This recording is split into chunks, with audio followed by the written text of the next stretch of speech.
¿Se puede poner a prueba vuestra tecnología de trading? Sí. ¿Y vuestra ejecución funciona al milisegundo? Sí. Y vuestros spreads están entre los más bajos del mercado, ¿no? Si quiere, puede probar nuestra primera demo. Es difícil encontrar un broker que cumpla con todas sus expectativas. O quizá no tanto. Active Trades, broker online desde 2001.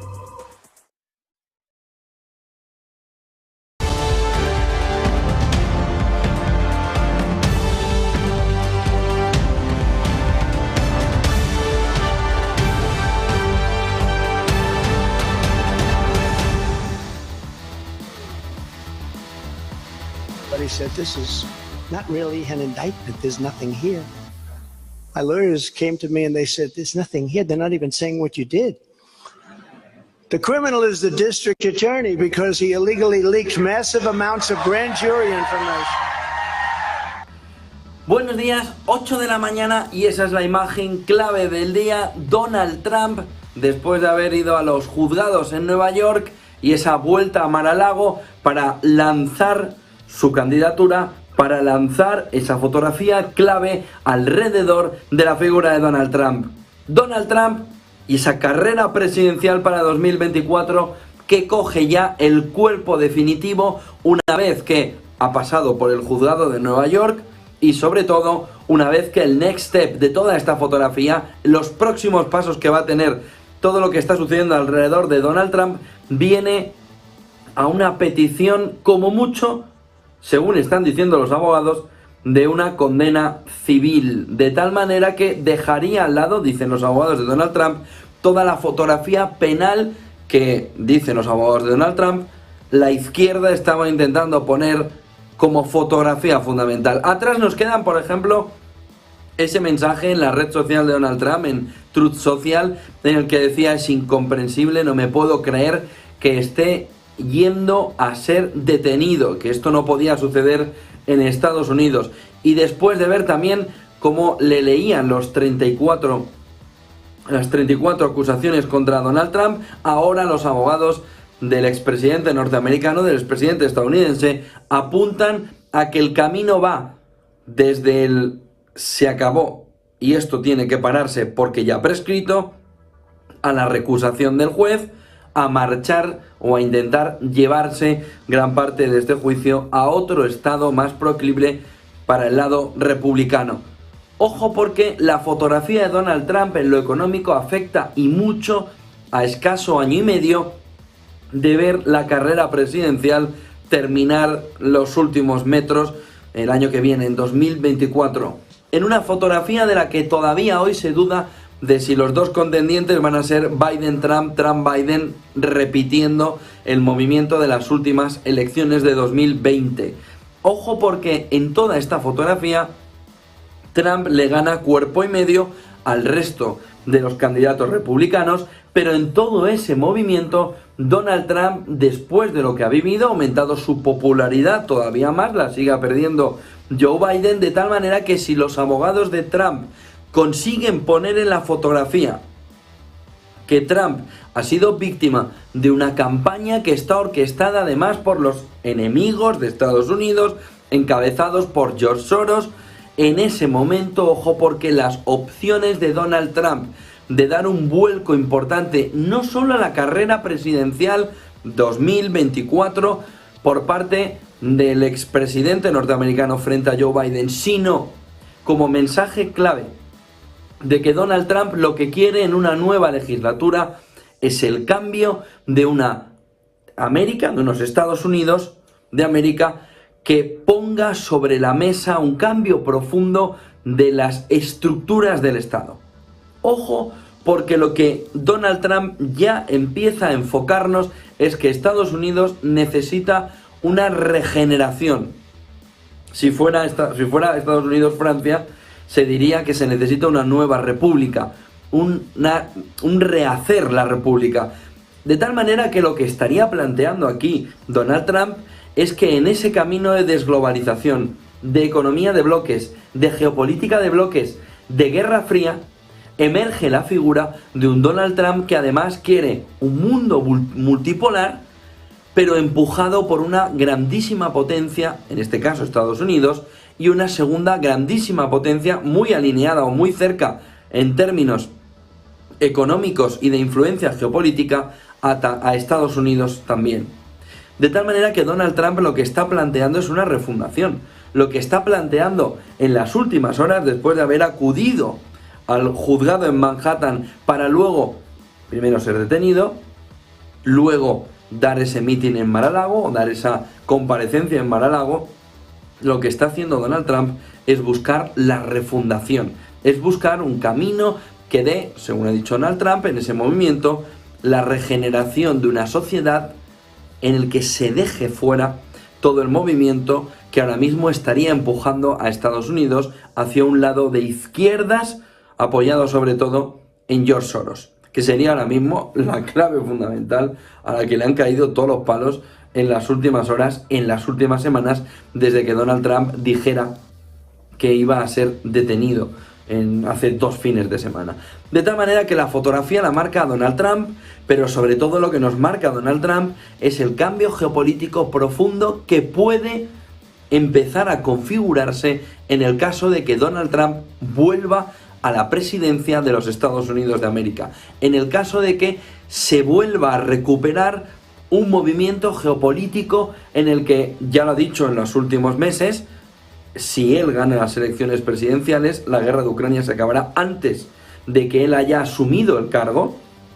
porque hablará con las partes contendientes para decir esto tiene que acabar por el bien de la humanidad, de tal manera que Donald Trump busca un cambio en la fotografía que hemos vivido desde el inicio del mandato de Joe Biden al frente de los Estados Unidos de América. No solo que busque un paso hacia atrás, hacia su mandato, sino que busca un paso hacia adelante en un nuevo mundo multipolar donde la potencia hegemónica sigue siéndolo, pero lo sigue siendo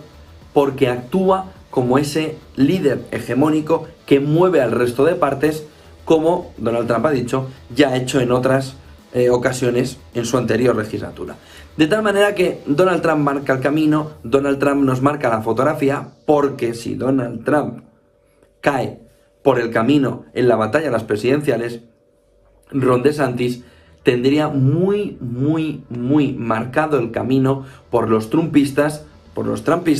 en este entorno para marcar una hoja de ruta que sería prácticamente idéntica a la que ahora mismo nos está planteando Donald Trump sobre el cambio del modelo, que sería la clave fundamental que hemos vivido en las últimas horas, no solo en lo económico, sino que ahora mismo hay un choque, no solo en el punto geopolítico de Huntington, el choque de civilizaciones, sino que en Estados Unidos, en la principal potencia del mundo, el choque ahora mismo viene a una refundación del modelo de convivencia que han tenido los estadounidenses durante más de los últimos 100 años. De tal manera que Donald Trump plantea un cambio absoluto de estructura que es diferente al modelo que planteó de cara a su primera elección como presidente de los Estados Unidos y cuando se presentó a la reelección. Lo que plantea es un cambio, es una ruptura que lleve a un modelo nuevo, que lleve a un modelo de gestión diferente. Y eso, sobre todo en la geopolítica y en la economía, nos lleva a una fotografía muy distinta. En lo puramente económico, lo que Donald Trump quiere impulsar, que ya lo vivimos en su primera legislatura, es un proteccionismo exacerbado sobre la economía estadounidense, que no varía demasiado con lo que Joe Biden ha intentado hacer con la Inflation Reduction Act y con ese Green Deal para atraerse empresas europeas al nuevo maná, que sería el dinero que pone Estados Unidos para que marchen allí las empresas europeas y otras empresas de otras partes del mundo para potenciar precisamente la economía de Estados Unidos. Donald Trump, precio del petróleo, vamos a entrar en las claves del día. Pues como han visto, la figura de Donald Trump es protagonista en toda esta fotografía del día y parece que durante la próximas semanas, viendo hasta qué punto puede impactar en las presidenciales del año que viene. Pero el día viene además con un marcado carácter alrededor del petróleo. Ayer tuvo una jornada en la que sintió más la tranquilidad después de la euforia vivida en las últimas horas anteriores, y de tal manera que desde el fin de semana se ha vivido ese repunte que parece que puede tener un poco de relax hasta que se vea de verdad cuál es el entorno, si 90, 95 dólares del petróleo. Pero la realidad es que hay que mirar un poquito más atrás, y es que el petróleo ahora mismo está rebotando un 16%, como ven ahí en esa segunda clave, desde mínimos del año, recuperando ya esa zona de los 85 dólares con fuerza. Ya saben que los analistas apuntan a que debería caminar hacia el entorno de los 90, 95 dólares, 95, 100. Vamos a ver cuánta fuerza tiene dependiendo de cuánto pueda liberar o no de reservas de petróleo Estados Unidos. El petróleo va a ser clave fundamental, sobre todo en el próximo mes, para ver si nos devuelve el problema inflacionario. Ya lo comentábamos en la jornada de ayer, como el petróleo sin duda ha sido lo que ha relajado la tensión inflacionaria en Europa, en el G7, en Occidente, pero todo parece indicar que el petróleo ya no tiene la misma percepción ahora mismo el inversor de que pueda vivir más relajado alrededor de toda esa fotografía de buscar una relajación del precio del petróleo en torno a los 70 dólares. Ahora mismo parece prácticamente imposible después de la liberación, después de recortar, la OPEP en ese 1,1 millones de barriles de petróleo por sorpresa el fin de semana. Credit Suisse ayer dio el último movimiento en esa junta de accionistas, le dijo a los accionistas que les pedía perdón, pero decía era una fusión o una bancarrota. Oiga, entonces, ¿qué hacían ustedes 2 días antes contándonos la milonga de que no había ningún problema y que eso no era Silicon Valley Bank? Por lo que han extendido es la duda sobre todo el sistema financiero, y no solo el suizo, sino también el europeo, a la hora de decir, tampoco somos como Credit Suisse. Bueno, ¿hasta cuándo? ¿Hasta el fin de semana? ¿Hasta el momento en el que el golpe en la liquidez pueda dar un problema de la mano de los depositantes? ¿Hasta dónde? ¿Hasta dónde aguanta ese no somos como ellos? Porque Credit Suisse repitió a la extenuación, no somos como Silicon Valley Bank, y no eran solo eso, sino que la suma de todos sus problemas llegó a ser, o parece ser, mucho peor si no hubiese intervenido UBS. Llama la atención en esa tercera clave lo que les pongo también después de esa fusión o bancarrota, porque lo que estamos viendo es la mentira tras la mentira, tras la mentira, tras la mentira, tras la mentira de una clase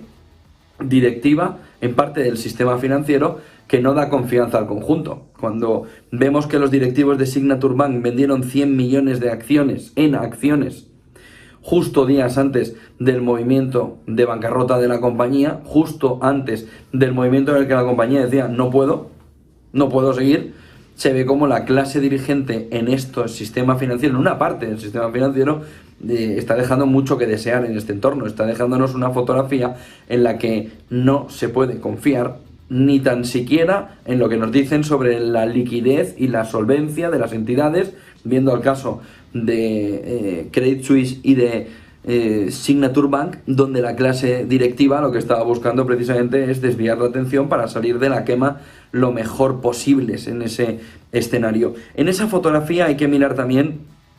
en esta mañana a lo que se ha vivido en las últimas horas alrededor de ese número 31, miembro número 31 de la OTAN, Finlandia, que ha llevado el efecto reacción también de Rusia sobre cómo pudiera ahora reaccionar Rusia por tener demasiado cerca de su frontera un país OTAN. Lo que Estados Unidos y Reino Unido en ese acto de entrada han puesto encima de la mesa es que piden a todos los miembros que no se quede en Finlandia, sino que avance sobre todo hacia Suecia. Luego veremos lo que también ha dicho respecto a Ucrania, donde también el mensaje ha sido muy claro de que Ucrania debe dar todos los pasos necesarios para también poder ser uno de los próximos países. Si no el 32, que parece que ya es difícil porque Suecia le lleva el camino cogido, pues sí el 33.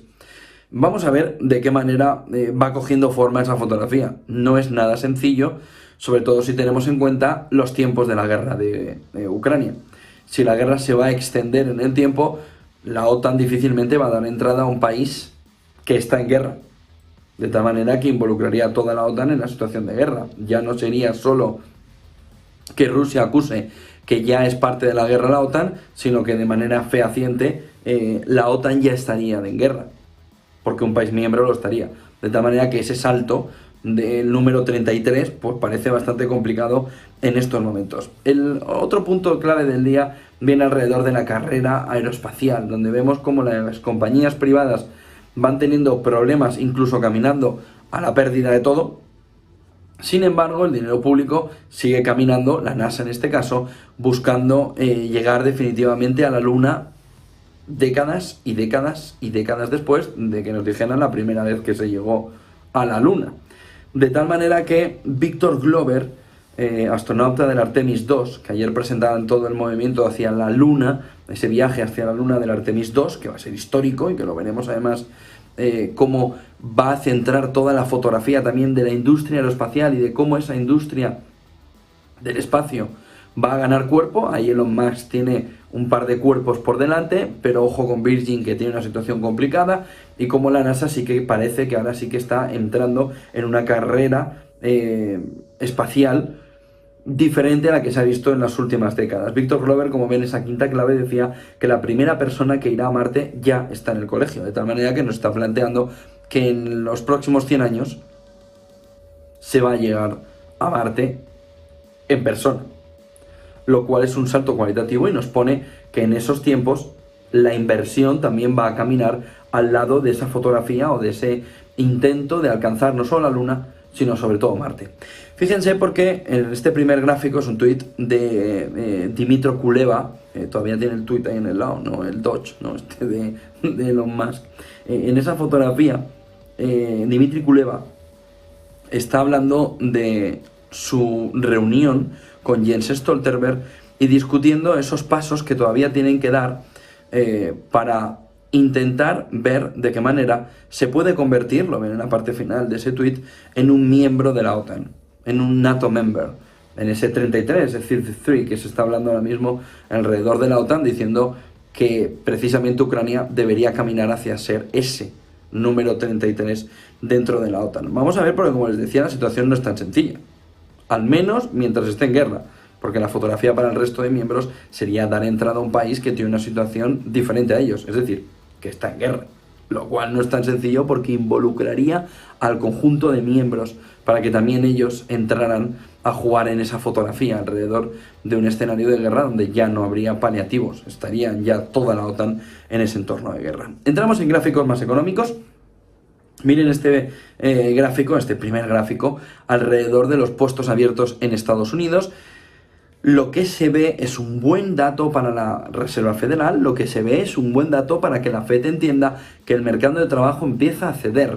que ese movimiento de tipos de interés al alza está reflejando también un movimiento en el que se ve la manera en la que afecta en materia laboral, uno de los puntos clave para que la FED pueda levantar el pie del freno y deje correr un poco al cochecillo, ¿no? Para que pueda dar un poquito de paso a esos puestos abiertos, esos puestos que ahora mismo están esos jobs opening en Estados Unidos, se han reducido en más de 600.000 en el último dato, todavía por encima, como ven, de los 9,9 millones, muy altos, pero con una reducción muy importante, sobre todo en servicios, lo que le da todavía más ánimo a la Reserva Federal, seguro, de cuando ha visto este dato. El otro punto clave, el otro gráfico que vemos aquí, está alrededor de las exportaciones en Alemania.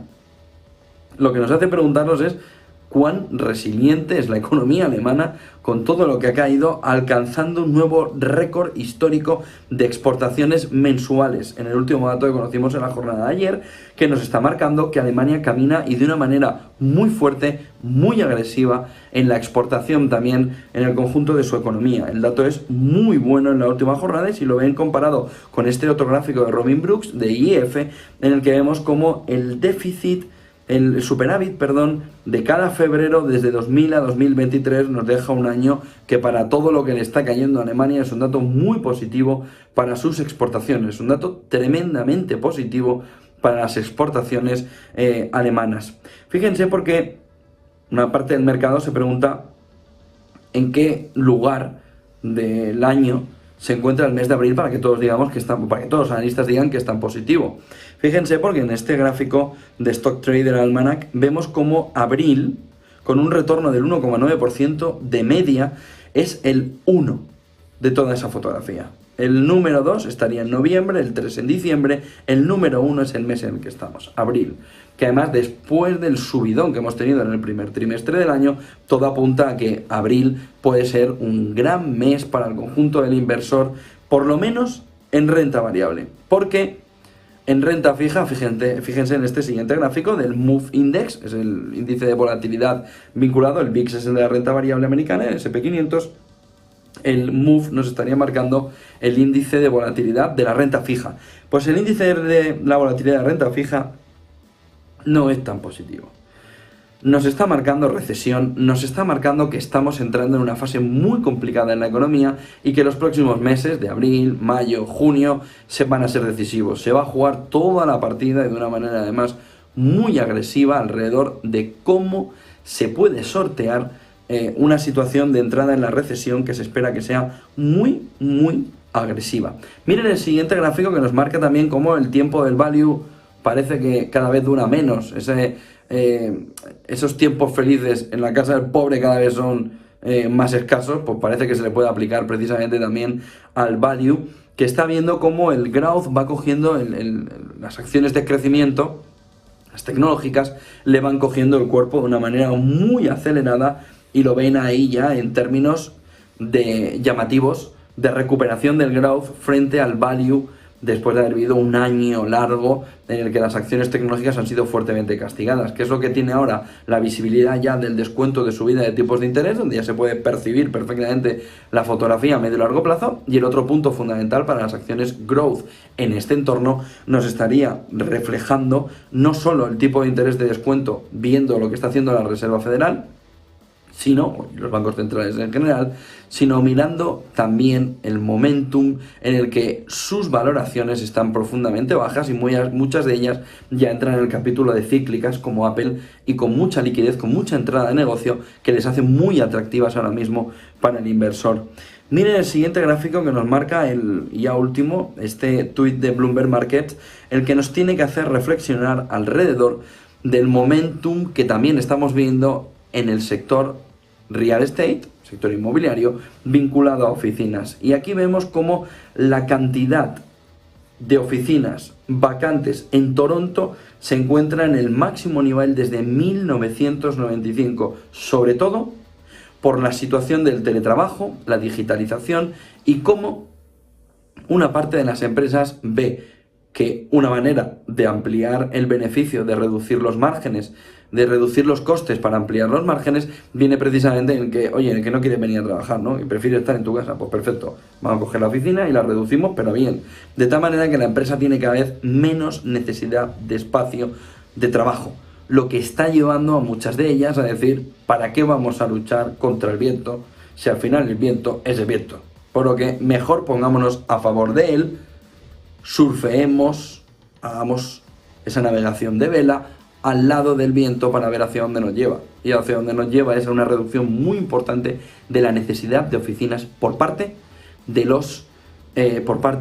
las empresas a la hora de ver espacio. Y este dato que nos pone Bloomberg Markets alrededor de que Toronto ha alcanzado el nivel más alto de oficinas disponibles desde 1995, porque las compañías ya no necesitan espacio, nos refleja lo que se está viviendo también en el balance de los bancos y que no debemos olvidar, la crisis financiera y bancaria no tiene un solo golpe, sino que ya en 2008 vivimos primero Bear Stearns y meses después, desde marzo a septiembre, vivimos luego ya el colapso de Lehman Brothers. De tal manera que quien ahora mismo piense que toda la fotografía se ha relajado y nos ha dejado un entorno mucho más cómodo, que empiece a pensar que lo único que hemos recibido es el primer golpe, pero que el combate para nada ha terminado y que además esa parte de inmobiliario que veíamos tan complicado que pudiera estar en la fotografía, sobre todo a finales del año pasado, ya lo tenemos de una manera muy clara, impactando sobre todo en el balance de los bancos medianos, pero también de los pequeños, que como dijo Janet Yellen, también ellos pueden ser sistémicos. Eva Villanueva, muy buenos días a todos ustedes, buen día y buen negocio. ¿Cómo viene Eva esta jornada también en los mercados y cómo ha venido en el mercado asiático?